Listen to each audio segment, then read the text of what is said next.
Madam నమస్తే అండి. నమస్తే. మరి మీ పార్టీ కార్యకర్త చేబ్రోలు కిరణ్ ని అరెస్ట్ చేయడం, పార్టీని సస్పెండ్ చేయడం, ఆ పార్టీకి సంబంధించిన మహిళా నాయకుడిగా ఎలా చూస్తారు అసలు? ఎంతవరకు సమర్థిస్తారు? నేను తెలుగుదేశం పార్టీ మహిళా నాయకురాలిని. ఒక మహిళగా బాబు గారు తీసుకున్న చర్యకి నేను సమర్థిస్తాను. కానీ ఈ చర్య తీసుకోక ముందే బాబు గారు, లోకేష్ బాబు ఒక స్టేట్మెంట్ ఇస్తే బాగుండేది. ఎందుకంటే నిజంగానే మన మహిళలు, ఎమ్మెల్యేలు, ఫ్యామిలీ మెంబర్స్, స్వయంగా వాళ్ళ ఫ్యామిలీ అంటే భువనేశ్వరి గారు, బ్రహ్మణి గారు, ఇంకా మిగతా సభ్యులు, ఫ్యామిలీ మెంబర్సే చాలా అసభ్యకరంగా మాట్లాడటం అందరూ జరిగింది ఆ రోజు. కాబట్టి స్వయంగా వాళ్ళే చెప్పాలి. క్యాడర్ ఎప్పుడు కూడా మేమంతా కొంచెం ఆవేశంగానే ఉంటాం. ఎందుకంటే పోయిన 5 సంవత్సరాలు చాలా ఇబ్బందులు పడ్డాం. మామూలు ఇబ్బందులు పడ్డాం. పోలీస్ డిపార్ట్మెంట్స్ దగ్గర నుంచి కానీ ఎక్కడైనా కూడా మేము ఒక న్యాయం కోసం డిపార్ట్మెంట్కి వెళ్తే మాకు ఇమ్మీడియట్గా చేసే న్యాయం ఆ రోజు మీరు తెలుగుదేశం పార్టీ క్యాడర్ కదా, మేము చేయకూడదు అమ్మా అని చెప్పి అన్న రోజులు ఉన్నాయి మాకు.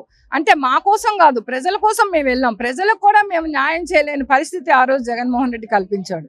అందుకని నేను ఒక మహిళగా హర్షిస్తాను.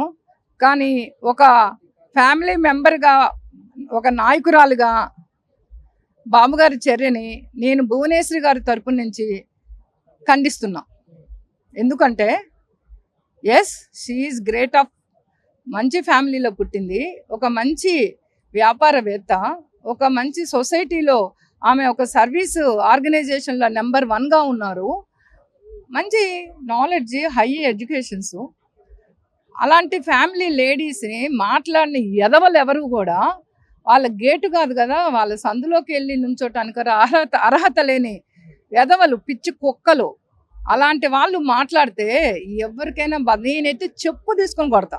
అంటే ఆ రోజు జగన్మోహన్ రెడ్డి గారు ఎందుకు చంద్రబాబు నాయుడు గారు తీసుకున్నటువంటి నిర్ణయాన్ని తీసుకోలేకపోయారంటారు? అసలు సపోర్ట్ చేశారంటారు? కావాలని సపోర్ట్ చేశాడు కదా జగన్మోహన్ రెడ్డి, కావాలని ఆ మాటలు. ఎందుకంటే ఆయనది మైండ్ గేమ్. మానసికంగా వీళ్ళని ఎంత ఇబ్బంది పెట్టాలి, వీళ్ళ మెంటల్గా. ఇప్పుడు మనకి అంత హ్యాపీగా ఉంటే చాలా హ్యాపీగా ఒక రోజు పనిచేసే వాళ్ళం 10 రోజులు పనిచేస్తాం. మనం మానసికంగా ఎప్పుడైతే బాధపడతామో, మెంటల్గా డిప్రెషన్లోకి ఎప్పుడైతే వెళ్తామో మనం చేయలేమన్నమాట. అంటే రాజకీయంగా ఎదుర్కోలేక మానసికంగా దెబ్బతీయాలని, మన మీద మైండ్ గేమ్ ఆడాలని. ఇంట్లో సిగ్గు లేదా నీకు? ఇంట్లో ఉన్న ఆ లేడీస్ని బయటికి, మంచి ఫ్యామిలీ, రాయల్ ఫ్యామిలీస్, ఎవడైనా సొసైటీలో కనుక ఎదవా రాయల్ ఫ్యామిలీస్ ఎవరో, నీ ఫ్యామిలీ ఎలాంటిదో వాళ్ళ ఫ్యామిలీ ఎలాంటిదో తెలుసుకొని మాట్లాడు. అలాంటి రాయల్ ఫ్యామిలీ లేడీస్ని, మా ఎమ్మెల్యేలని, వాళ్ళు ఏమన్నా మీ దగ్గర ఉన్న ఎమ్మెల్యేలు లాంటి ఎమ్మెల్యేలా? మా దగ్గర ఉన్న వాళ్ళు చాలా మంచి క్యారెక్టర్స్ ఉన్నారు, మంచి వాళ్ళు ఉన్నారు మా దగ్గర. ఎవరినైనా ఒకసారి ఏలెత్తి చూపించేటప్పుడు నీ ఏపు 4 ఏళ్ళు చూపిస్తే అని తెలుసుకోవాలి. రోజాతో సహా చెప్తున్నా. రోజమ్మా, ఇప్పుడు చాలాసార్లు చెప్పా, దుర్గక్క నువ్వు నన్ను అంటున్నావు అంది. ఓకే, చాలాసార్లు చెప్పా. ఇదే కెమెరాలో, ఇదే రిపోర్టర్ దగ్గర కూడా చెప్పా. దయచేసి పారిపోతున్నారు ఎందుకు? మీరు లోకల్గా ఎందుకు ఉండట్లేదు? మీరు మీ నియోజకవర్గాల్లో ఉండి పని చేయండి.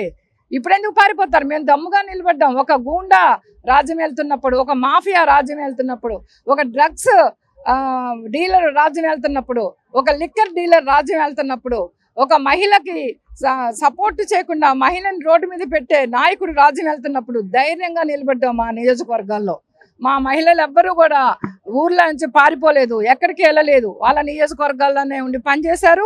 వాళ్ళ నియోజకవర్గాల్లో మీరు అన్న మాటలన్నీ పడ్డారు, ధైర్యంగా ఉన్నారు. అట్లాగే జగన్మోహన్ రెడ్డికి వార్నింగ్ ఇస్తున్నా. పోలీస్ డిపార్ట్మెంట్ జోలికి వెళ్ళావు కదా, మొన్నటిదాకా నీ చుట్టూ రింగారింగా రోజెస్ లాగా తిప్పించుకున్నావు కదా, ఇక చూపిస్తారు, వాళ్ళ లాఠీ జలిపిస్తారు. వాళ్ళని పట్టనోడు తీసి చట్టం ముందు నిలబెడతాను అనే మాట రెండోసారి ఆయన మాట్లాడతారు.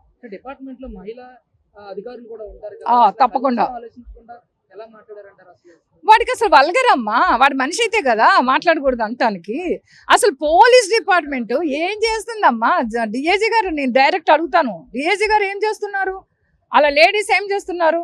వీళ్ళందరూ కూడా చూసుకోవద్దా? మాట్లాడుతున్న లేడీస్, ఇప్పుడు ఒక లేడీ గురించి మాట్లాడారు. డిపార్ట్మెంట్లో బట్టలు తీస్తుంటే మీ దాంట్లో లేడీస్ కూడా ఉన్నారు. అంటే అందరినీ వసిపెట్టి నుంచోబెట్టి బట్టలు తీస్తారా? అంటే మీరు ఊరుకుంటారా?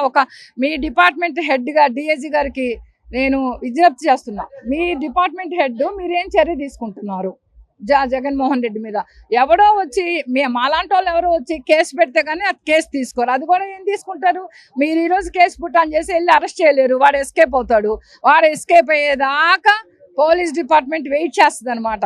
వాడు ఎస్కేప్ అయిన తర్వాత అప్పుడు వాళ్ళ ఇంటికి వెళ్ళి ఒక కాగితం ఒక ఇష్టానికి వెళ్తే వాడు ఉండనప్పుడు మీరేం చేస్తున్నారు? మళ్ళీ వాళ్ళ కోసం లక్షలు ఖర్చు పెట్టి డిపార్ట్మెంట్ తరపు నుంచి ఎదుగుతున్నారు. అంత అవసరమా అంట?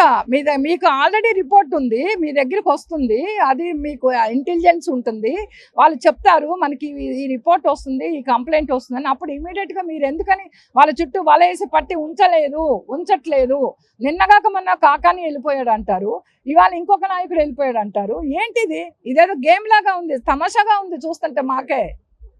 ఇది కరెక్ట్ కాదు. డిఐజీ గారు దయచేసి అర్థం చేసుకోండి. మీ పోలీస్ డిపార్ట్మెంట్కి ఇంత సిగ్గులేని విధంగా వాడు మాట్లాడుతుంటే, ఇంత పరువు తీస్తుంటే కూడా డిపార్ట్మెంట్లో ఉన్న పోలీసులు ఒక్క ఎస్ఐ స్పందించాడమ్మా. ఆ ఎస్ఐ ఎవరో కానీ ఎప్పుడైనా నేను ఫోన్ చేసి ఆయనకి కంగ్రాట్స్ చెప్తా. పోతే పోయింది ఏదో జాబు. నువ్వు నిలబడ్డావు నీ డిపార్ట్మెంట్ గురించి, నీకు జాబ్ ఎందుకు పోద్ది? అలాంటి వాళ్ళు ఉంటారు నీకు అండగా. అది గుర్తుంచుకోవాలని డిపార్ట్మెంట్ వాళ్ళందరూ కూడా కళ్ళు తెరుచుకొని మసులుకోమని చెప్తున్నాం.